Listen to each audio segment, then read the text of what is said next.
אני תמיד כתבתי, ניסיתי לכתוב את כל הדברים החשובים, גם בעברית וגם באנגלית, מפני שחיסלו מאוד לשמוע. אני גם רוצה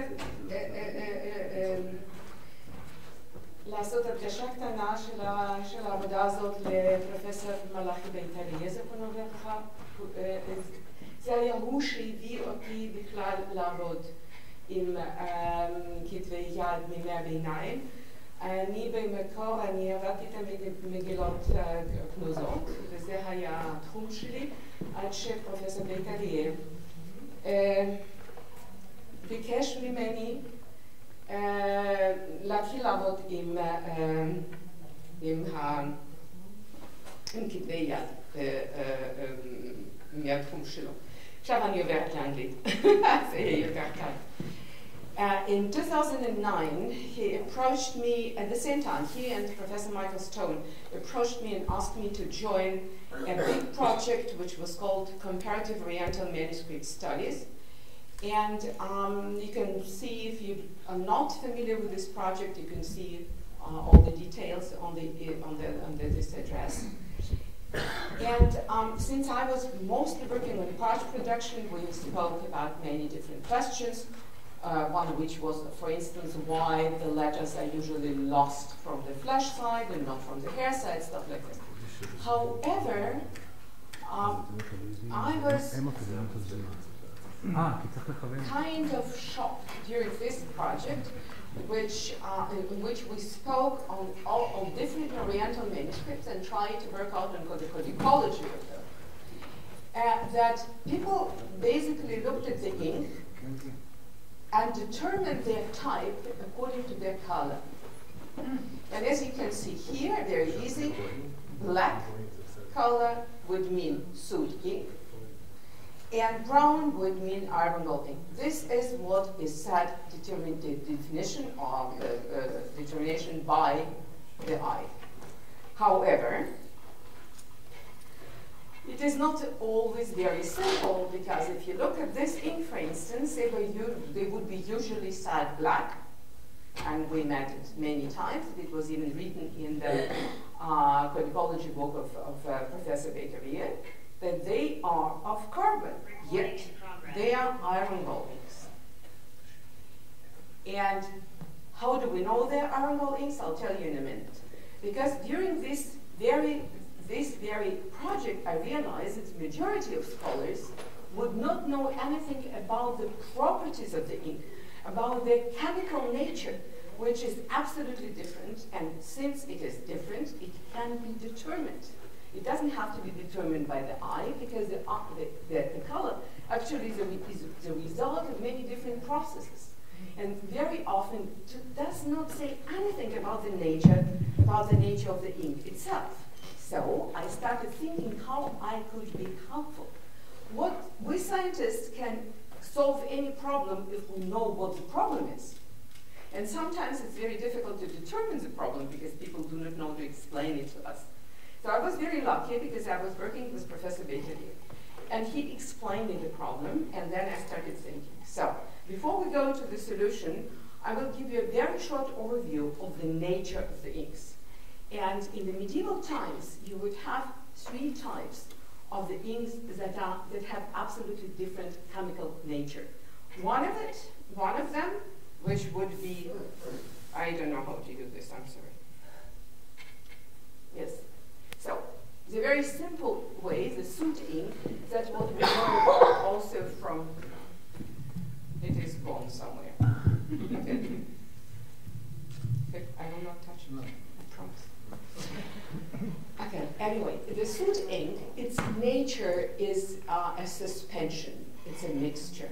So what you have is pigment, small particles that are suspended in the glue. Okay, and this is water solution of the glue in which you have particles that are suspended. On the other hand, you can produce ink just as an extract from the tree bark or from the gallnuts, something brown that is a solution. How do we know the difference? The ink of the particles will stay mostly on the surface, while the ink, which is a solution, will go inside.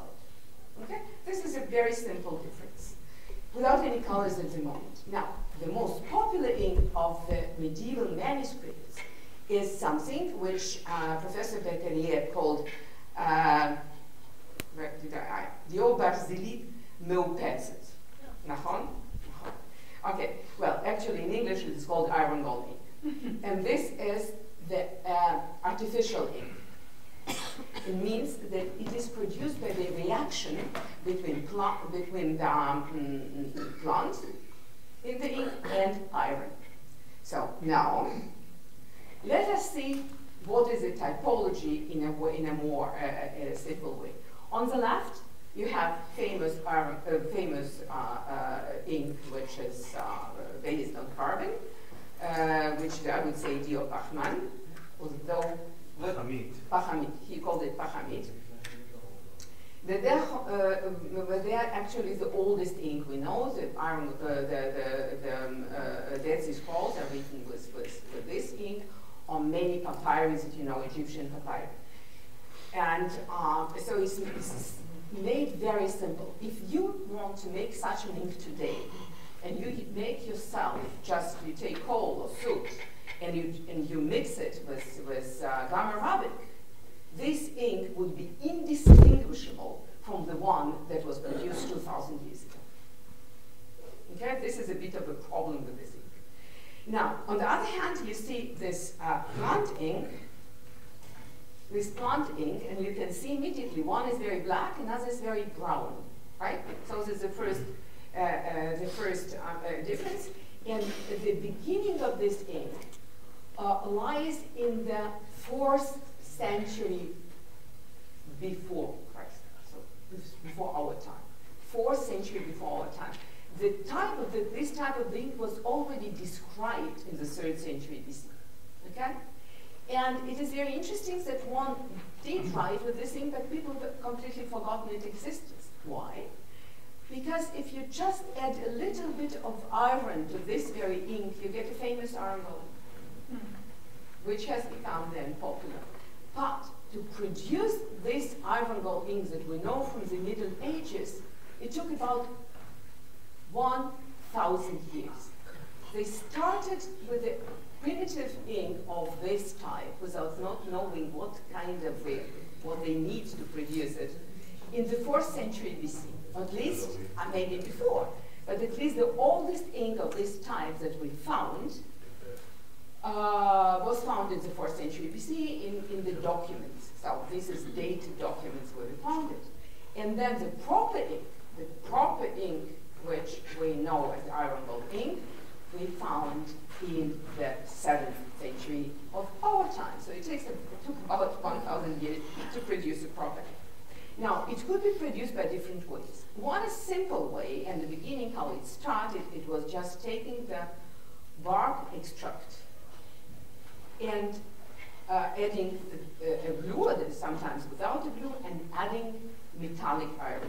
To add metallic iron, you need to make it liquid. So one would put this nails or filings into an acid, let's say in vinegar, and after some time you can mix it with this extract from the bark, and you have a perfect iron gold ink. We find that some of the scrolls that with what we studied were written exactly by this type of ink. On the other hand, you can make it in a different way. And iron gold ink, you can just take a salt, iron salt, which dissolves and gives you again a liquid iron, and mix it with the bark or with walnuts or stuff like this, and you have another, which is also iron gold ink. So how do we distinguish between them? Because they have different nature, and because so they have different optical properties. So to look at those properties with our instruments, the simplest instrument we have in everybody's head is actually infrared camera. And only soot ink, which is a lower row, will not change its color between the visible light, normal light, and infrared light. It will always stay as black as night, opaque, solid black color. When you look at the plant ink, which is the middle row, it would start disappearing, becoming transparent at very, basically short wavelengths at 750 nanometers. So if you look at your ink and it disappears, you might start thinking, oh, is it a plant ink? The most problematic ink is, of course, iron gold ink, because this is a composite ink. You have both factors. You have you have not both factors, but you have both phases. You have a soluble phase, and you have a solid phase, which is this black ink. And depending on the state of preservation of the ink, it would start disappearing at different wavelengths. So sometimes it will disappear about 1,000 nanometers, which is the usual. It will always disappear at 1,400 nanometers. It is chemical nature to disappear at 1,400 nanometers. Unfortunately, we cannot make such a simple test because the cameras, our cameras, or whatever simple, cheap cameras, will lose their ability to photograph. The detectors are not working beyond 1,100 nanometers. Okay? So to make this experiment that I show you here, we would need very expensive equipment. But all the idea of my work is to bring our instruments to people. It means that every scholar can use the instrument and determine the type of the ink himself without waiting for expensive instruments. So this was the main development. We take a normal camera, or in this case, we just take a small microscope, which is about 10 centimeters long, and it works as a normal camera, so it's near infrared light, which is available to us, is 940 nanometers. And we use not the disappearance of the ink, but the change of opacity. Every iron gold ink will change its opacity at 1,000 nanometers. Okay. So by this way, now we reduce our equipment from a very expensive one to a very cheap one, because this one costs, I don't know, $400? About 700. Now it's, okay, so, sorry. When I started, it cost 300. Well, so it's a very simple device, and it helped us to make the first experiments. And of course, the first experiments were made together with Professor Bateria. And you know, when I gave him as a present this little instrument, he started dancing in his office. I will never forget this. He was a real scientist because he was so happy. And he told me, you know, I was always doing it by eye, but now you can check it. You can prove it that I was right or wrong. In this case, he himself proved that he was wrong. And in this list of the manuscripts that you see, only the lowest one from, I think this is from Cairo, was not done together with Professor Bateria. I did it later. And all the rest we did together, and you can see clearly that basically all the manuscripts that he thought, I mean all those that are on the top that are called Oriental, and especially the one from Yemen, which has very black ink, were all done with iron gold. It did the same story with Arabic manuscripts of the parallel time. They are also written with iron gold. One of the questions that interests me, when actually in the medieval times there was a switch back to carbon. And one of the most important things for us is to try to match the information we get from paleography, dating, and analysis of the inks, so that at a certain point we will have a real good database that would allow us to basically date or compare the inks where dating is missing. But we're still in the beginning of the work, and that's why I urge everybody who works with manuscripts try to determine the type of the ink, not just look at it.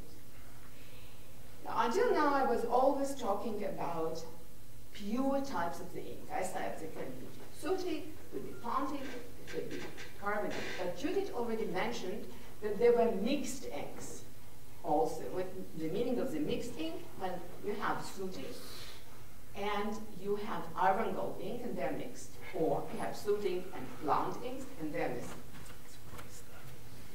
It doesn't like it. It doesn't like it. Yeah. It has bad taste. Thank you.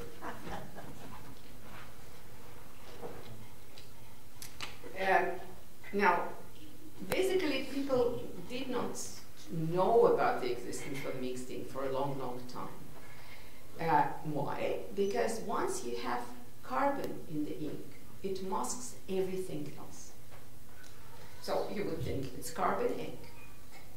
However, when we started learning, studying the ink, very old inks on papyri, inks from the first centuries or the last centuries of before our time, we have realized that the inks could be mixed. And this is, let's say, my speculation. I'm a scientist, I dislike speculations. But sometimes you need some kind of a theory to start with. So I think that this existence of the mixed ink happened because people knew how to make soot ink.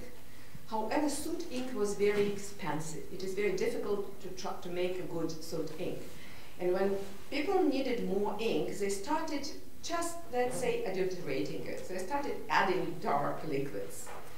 They started stretching it. And this is the beginning of the mixed ink. You have soot, you add something dark, and the simplest ink was a plant ink to add because it's already existed, and you have the first mixed ink. Now, people learned how to make arable ink, but they were not sure how to make it because it was not yet, they didn't know the proportions. So they would have a brown liquid, but they needed black. They would add some soot ink to it. And this is the second type of the mixed ink we find. So, in my opinion, all this long, the existence of the mixed inks is just a transition from soot ink to the pure, well-prepared iron ink. However, you know what happens when you have something by chance and then it is codified?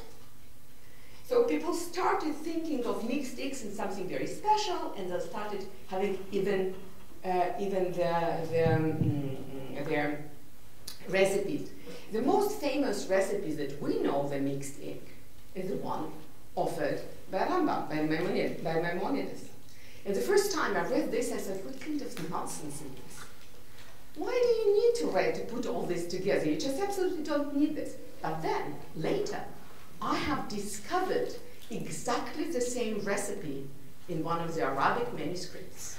It actually was not made by Maimonides, it was copied by him from existing Arabic recipes. And we are very lucky to have hundreds and hundreds of the Arabic recipes for the inks. And we can see through these recipes how actually the inks changed. Now, so if we have mixed ink, what do? We see optically only one part. We see only carbon. So now we have to add more expensive equipment. We have to add X-ray fluorescence. This you see on the right, the instrument. And the principle is very simple.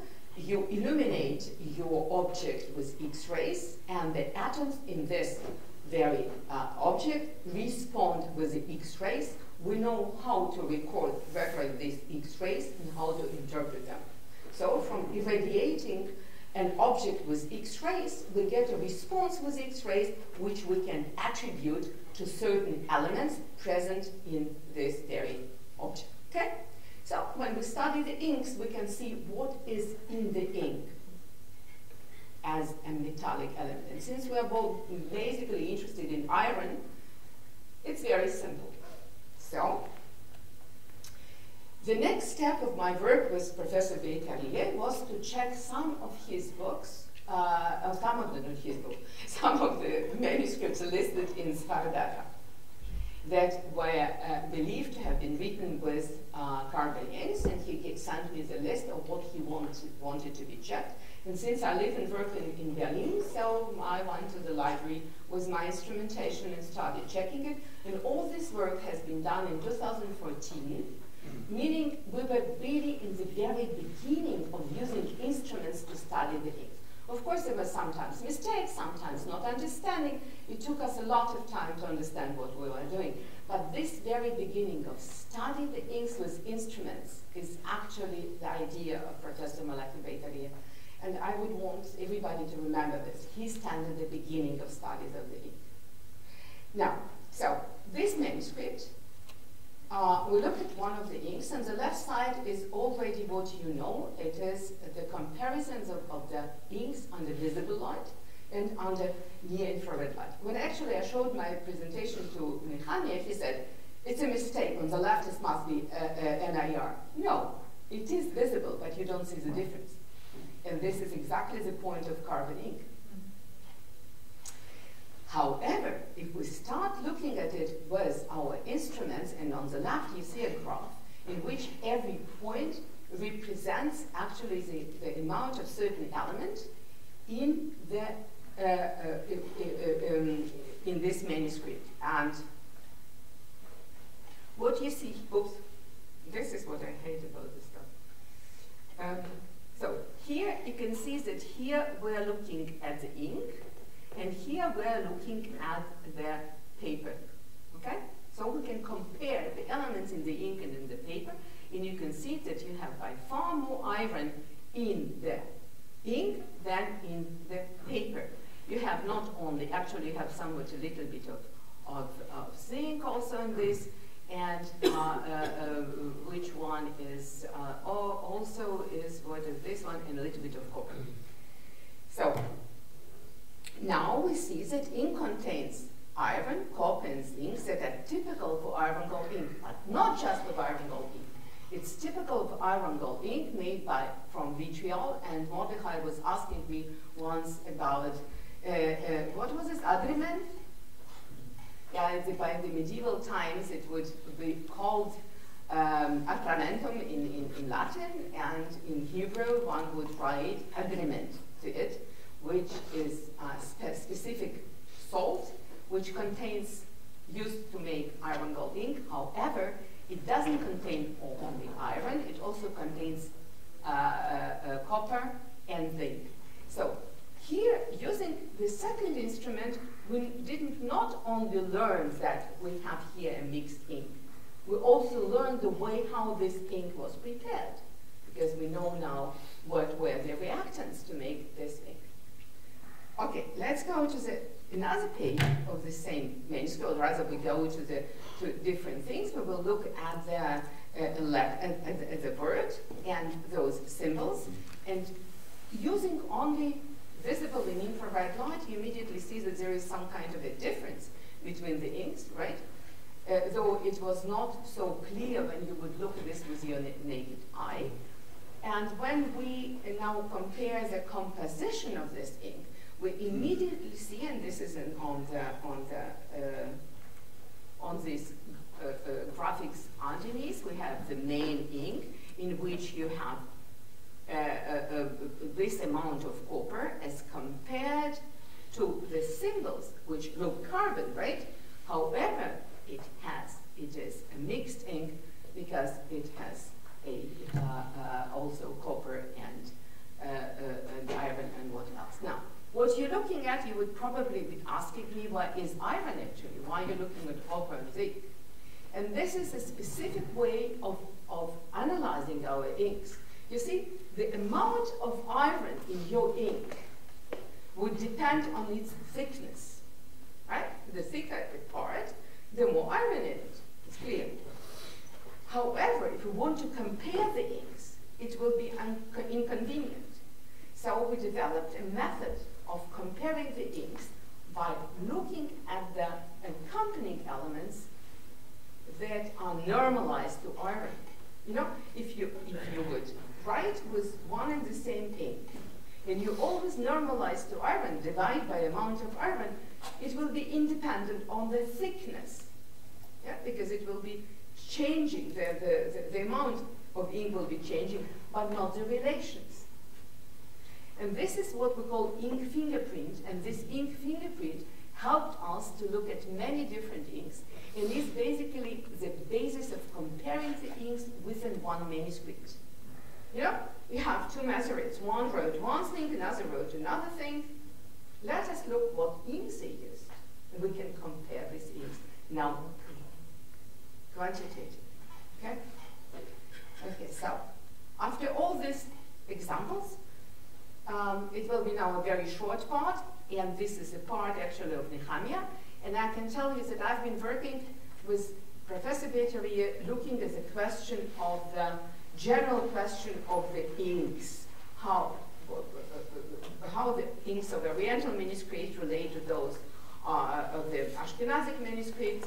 We have found out that actually the inks of the Hebrew manuscript were often written were the same inks that the surrounding communities used. It would be always the same ink.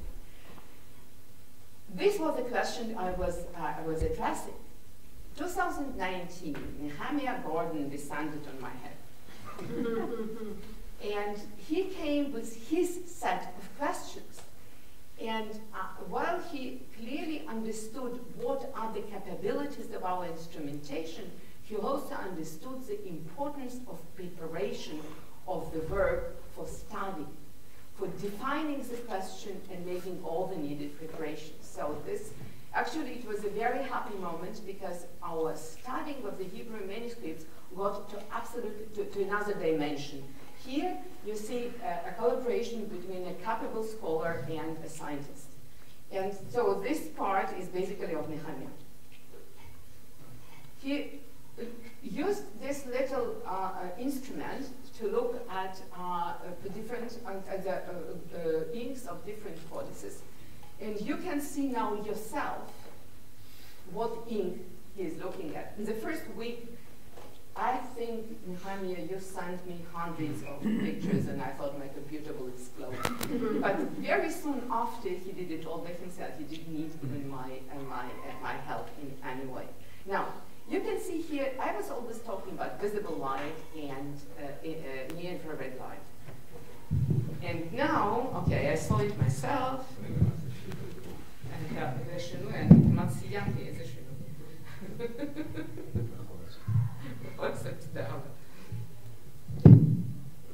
Now, you see, we have another type of light now. This is UV light. So our little microscope is capable of 3 lights, not only 2 lights. So we can also look at UV light. Why is UV light very important?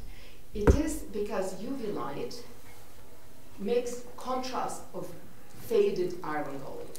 So using UV light, Nehemiah manages to find and show us where the ink was touched up. Because in the UV light, you see it excellent. Okay? Is it a touch up here on the second? I think that's the sealed tooth, if I'm not mistaken. But okay, but that's you, and then again, one letter is no letter. for doing one of his best preparations ever, he made 5,000 pictures to choose the right positions for of our study. Okay, now let us move to the next one. This was in Leningrad, right? this is in Leningrad. Right, and you can see again, and now what you see, the beautiful things of the UV light, which is very important to see here. On the top, you see a visible light. In the visible light, you see clearly the degradation of your ink, right? And see that this degradation of the ink disappears completely when you look at UV. And why? Because tannin does not degrade. I mean, this plant part of the ink, it doesn't degrade. It stays there. And in UV light, you see it.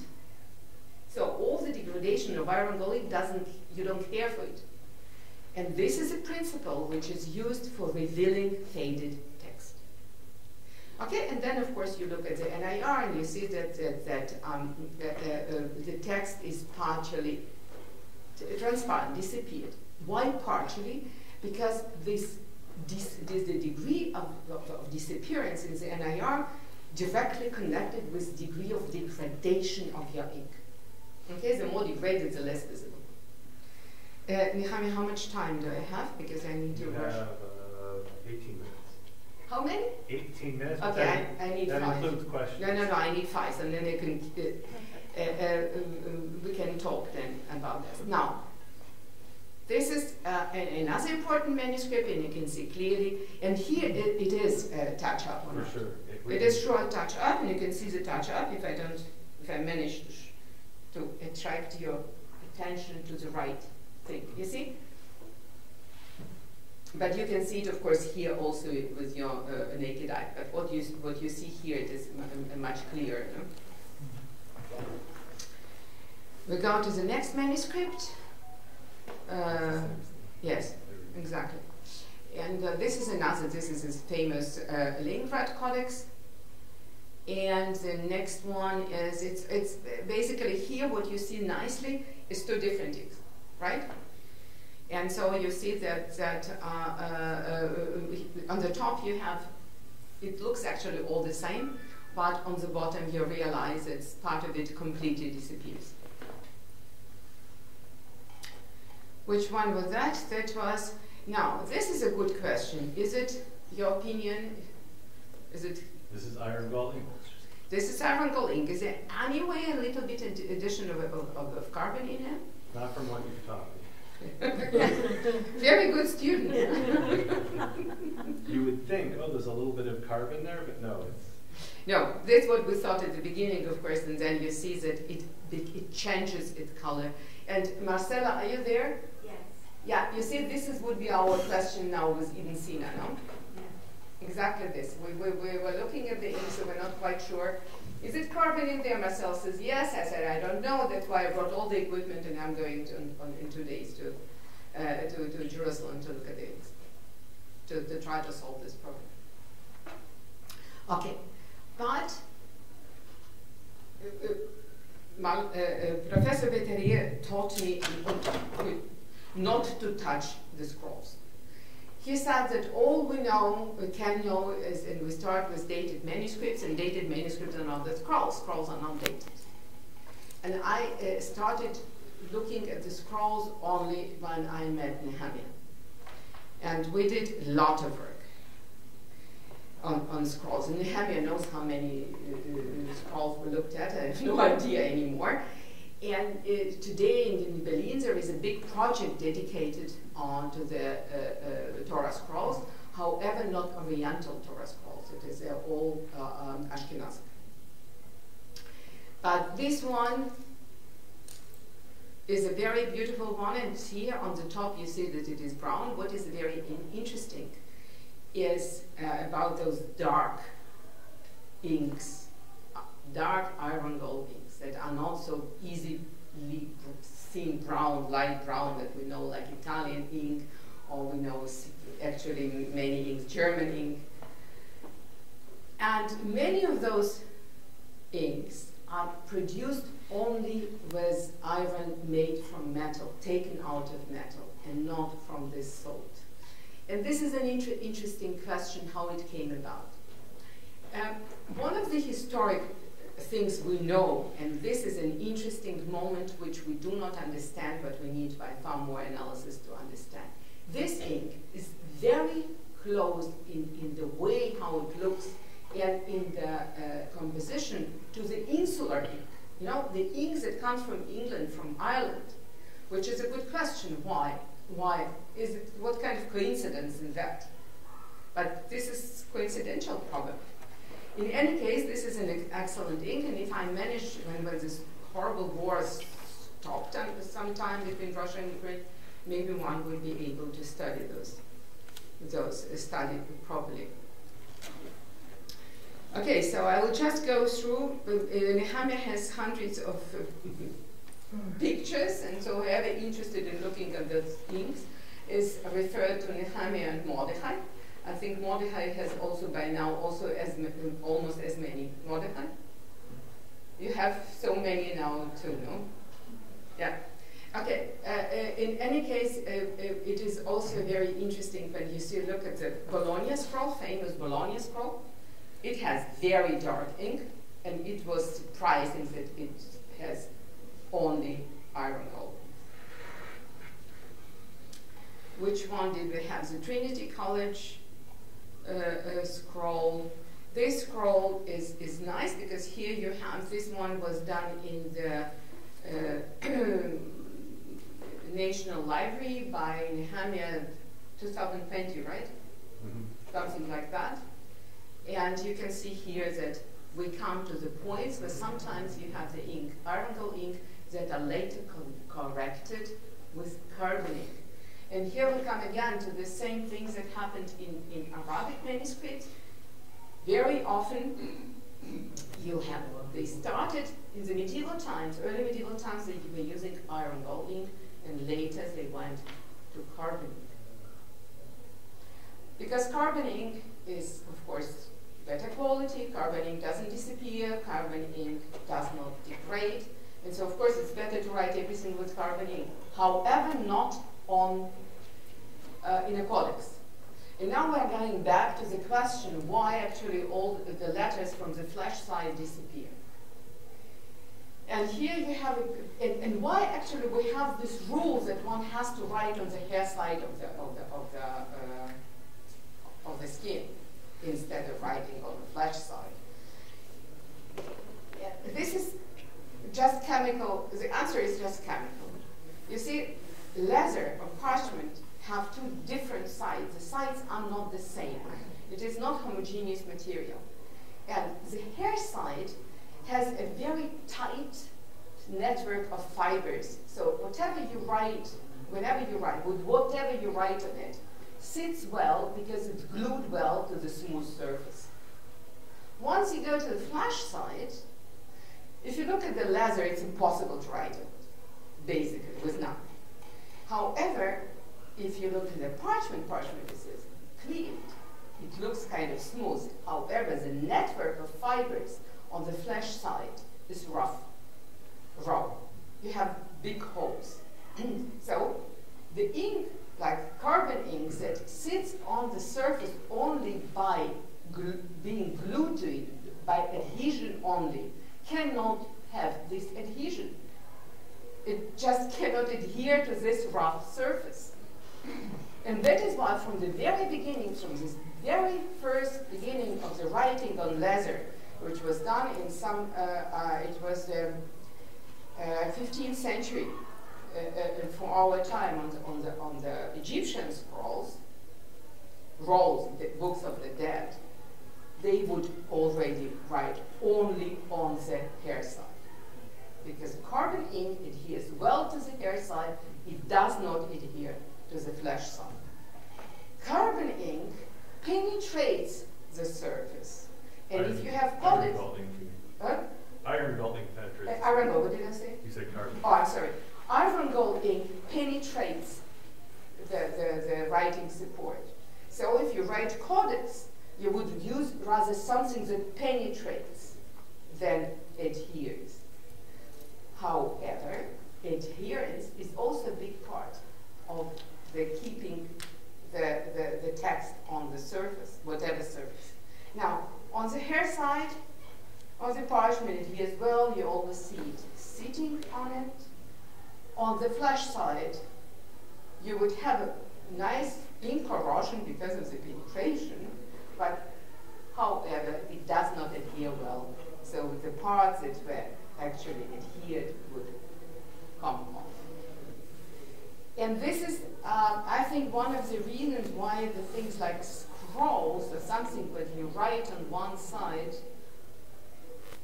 would be written better with carbon ink, and maybe this is because why people return to carbon ink at certain points. This is not it. But you know, I mean, of course, I taught you, and I see myself sometimes that I'd rather compare the things, not when one is in color and another is in black and white, but I will always compare black and white and in night infrared. Then you see the difference much. And I think we are, yeah, here's this also simple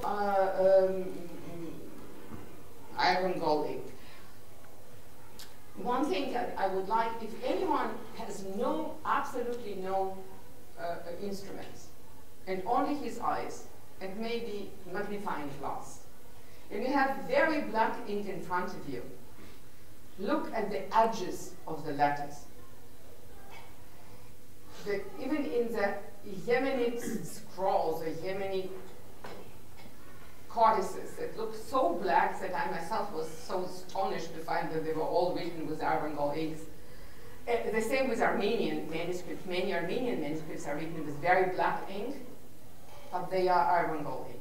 However, they would start degrading from the borders of the border of the letter. So if the border of the letter has a different color, you're looking at iron gall ink. Thank you for your attention. All right, we have a few minutes for questions. Before we get to questions, I just want to translate one thing that she said. She talks about the ink losing opacity in infrared. So in plain English, that means it kind of ghosts out, it starts to fade away. Can you go back to the one from the Russian National Library? Keep going, keep going, keep going, keep going. One more, that one. So to explain, because if we look at the top of the letters, you might think that's carbon ink. So explain to the people how we know that that's iron gall ink. That's what I was saying about the borders. It's clearly when you write, it goes from the top. So you have a lot of thick ink on the top. The ink becomes thinner when you go down. You see the degradation better.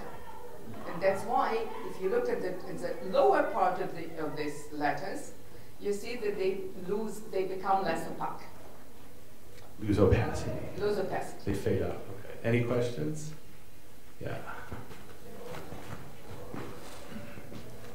Thank you very much. Truly illuminating, and I learned a lot from your presentation. So I want to ask about when there's natural fading of the letters in iron gall ink, because there's penetration or adhesion with the material, we can still see it. That's what I understood from your presentation. Is that? No, we can see them because they adhere, yeah. Because they adhere, yes. Because they degrade, this is just a color change. My question is, what happens when a letter doesn't fade naturally, but is violently erased by razor or like, what is left? It depends on the type of ink and the type of the removal. Okay, basically we did a real study of this because it was very important. This is a very important question. So, if you have the ink, just a second, let me get back to that because it would depend very much to this type of the ink. Here. Now, if we go, do we see this? Yes, we don't need anything else.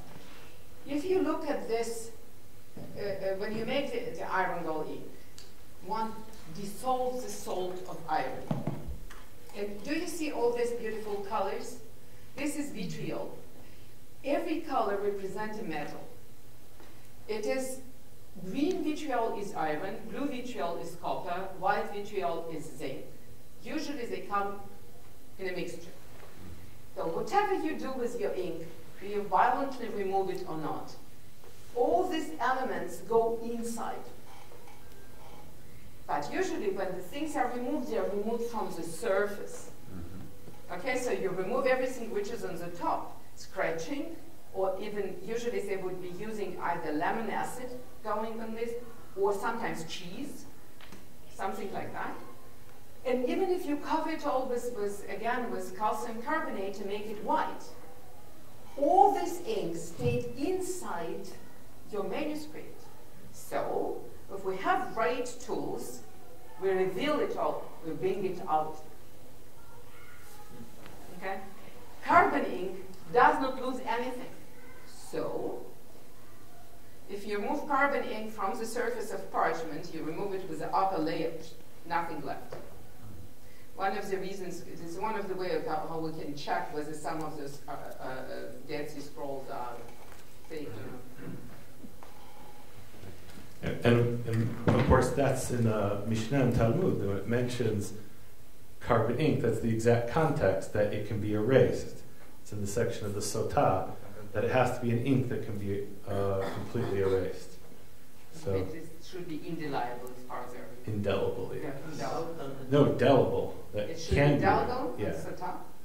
Yeah. You want to be able to erase it. Anyway, other questions? All right. Thank you. All right. Thank you, everyone. Okay. Thank you very much.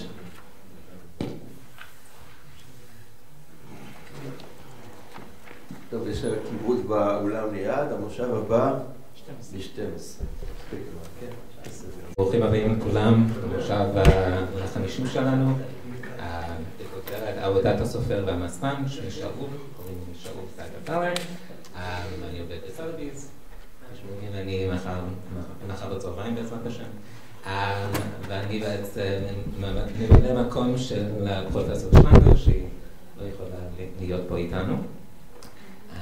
אז אני אתחיל עכשיו את המושב, ואני מציג את נחמיה גורדון, ששמענו עליו הרבה כבר, אבל הוא מה-Institute of Hebrew Bible Manuscript Research, והוא ירצה על Scribal Stratigraphy in Sassoon 1053.